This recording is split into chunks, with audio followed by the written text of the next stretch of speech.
Dayton is an amazing city. On one hand, it is a seat of a military-industrial complex with a major military base here in the community. And yet, many of the same people are very concerned about peace and justice.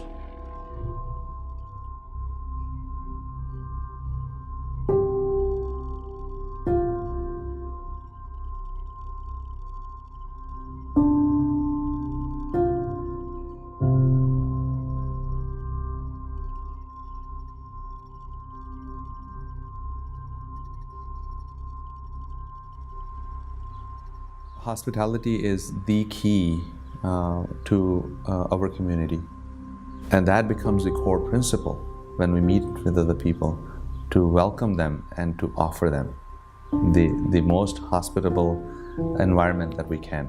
My community, Ahmadi Muslim community, is very, very glad that it gave an opportunity to really bond with other religious folks and other organizations, people that came,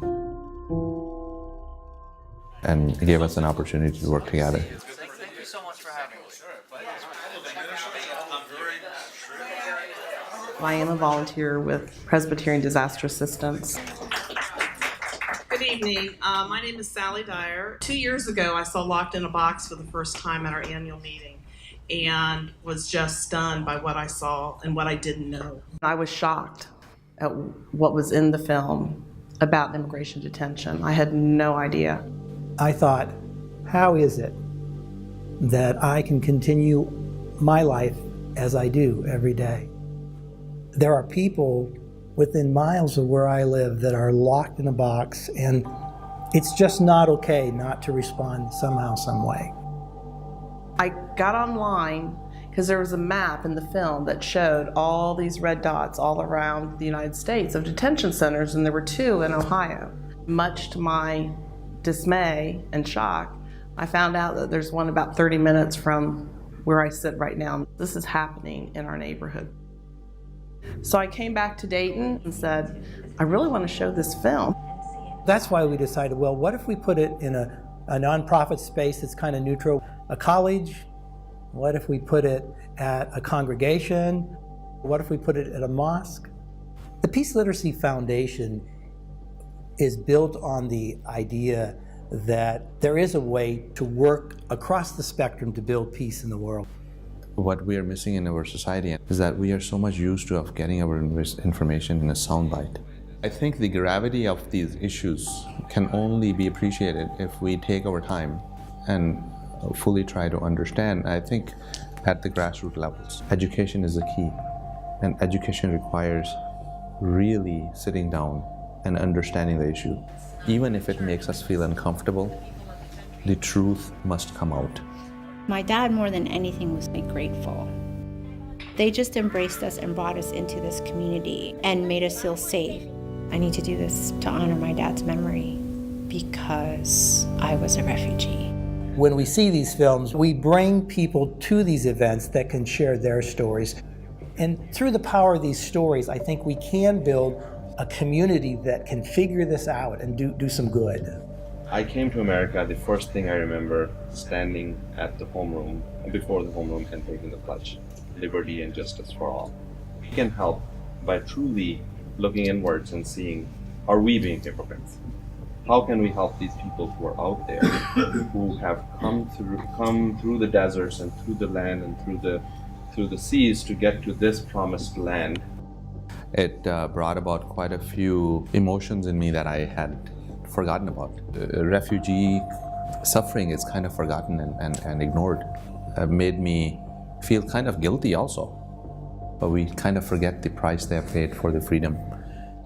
There's stories all around us, but if you don't start the conversation, you'll never hear them.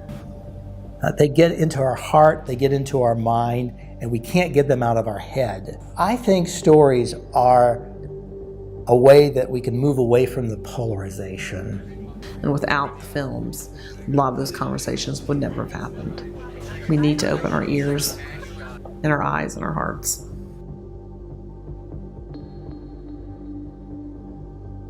Then we've got to speak truth to power in collaborative ways, in using a variety of voices.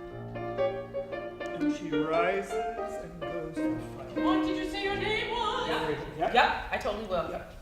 Can I get an E, please? Thank you, but something must be done. No documents. Try another consulate. I've been to every consulate in town. Everywhere the answer is the same. Take time to let the full force of that strike you. And nobody cares. So you have a huge opportunity. They don't know what to do with me, it's to them. Yeah, they don't know what to do. I thought that was kind of no longer to her, but okay, Yeah, so sing to the room. them, Yeah, like, listen, yeah. they're not doing what they're supposed to do anyway. Right. Okay? I started to read the libretto, the script of the opera, the Consul by Giancarlo Menotti. I got goosebumps because it fits so perfectly in this time. The characters of the opera, these are people that we know. Our grandparents, our neighbors, people who experienced these experiences that the people in the waiting room of the consulate where so much of this opera takes place. So Vera's not happy. So you don't have to go all soft center to still say, I'm not having it either. I cannot believe that this opera was written in 1950. This is exactly what's happening in our lives right now. This is just a reflection of us, because I came to this country as a foreigner, and I went through the whole immigration process. It's basically my story, my family's story. So this actually feels very close to me. I think it really stirs the consciousness and the conscience of the audience, asks them, in a sense, over and over again, what would you do in this circumstance? Your reaction, you can take time to let the full force of that strike you. This piece is about the ability of the state to create a paranoia that forces people not to care about one another, to be self-serving, to do whatever in desperation, whatever they have to do to get what they need. Without changing a word or a note of what Menotti wrote, we're back to talking about people caught in the wheels of a mechanism of bureaucracy that is crushing them. They don't know what to do. She's not defeated.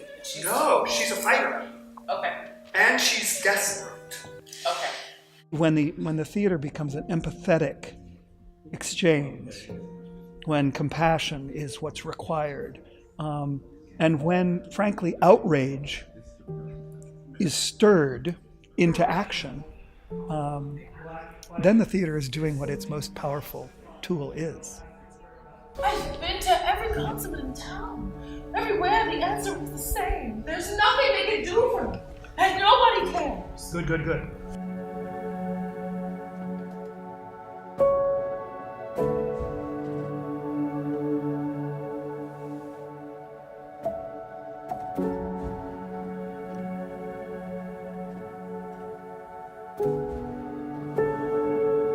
Westminster Presbyterian has been a huge part of my life and my family's life. The support is here, and the church has been very supportive of this initiative. It takes one person to get the ball rolling. A wonderful, wonderful presentation. As we move forward with the screening, I really feel we've made a real impact here this week. Films like this are very important for people to understand what's really happening. When you really look at the majority of people are not criminal, and we know that, and yet we treat them as criminals. We've had people for a long time to escape violence, to escape poverty, to escape all types of oppression. They come here seeking really asylum and asking for our assistance. We call them illegal immigrants, when in most parts of the world, they're refugee seekers. It is a very complicated issue. Migration is not a simple issue. So we need better immigration laws. More comprehensive immigration laws. When I became a citizen, I applied for green cards for my brother and sister. Now, I applied in 1991. They got their green cards in 2005. That's 14 years of waiting. These people cannot wait 14 years. They cannot wait a year. They cannot wait 6 months. They are in such dire conditions that they need to make it somewhere where they can at least make a better life. Because it seems like everything else is important except the humanity part of it. And while the majority of Americans really are not aware of the stuff that's going on. They incarcerated them, they held them. Right? Why are we detaining them and spending billions of dollars where private corporations are making a lot of money, as are the people that are on their boards and their stockholders? So when people, taxpayers, start realizing or recognizing that their dollars are being wasted, I think that's another type of language we can speak.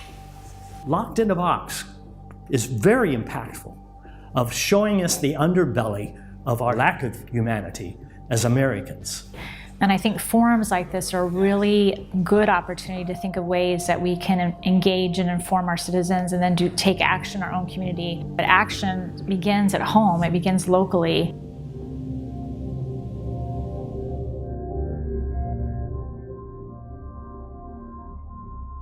I really feel we've made a real impact here this week in Dayton, and I think other communities can do the same thing. I'm going to use this movie as one of my stepping stones to get the people involved into the work that can change lives. That might be the start of something on grassroots levels.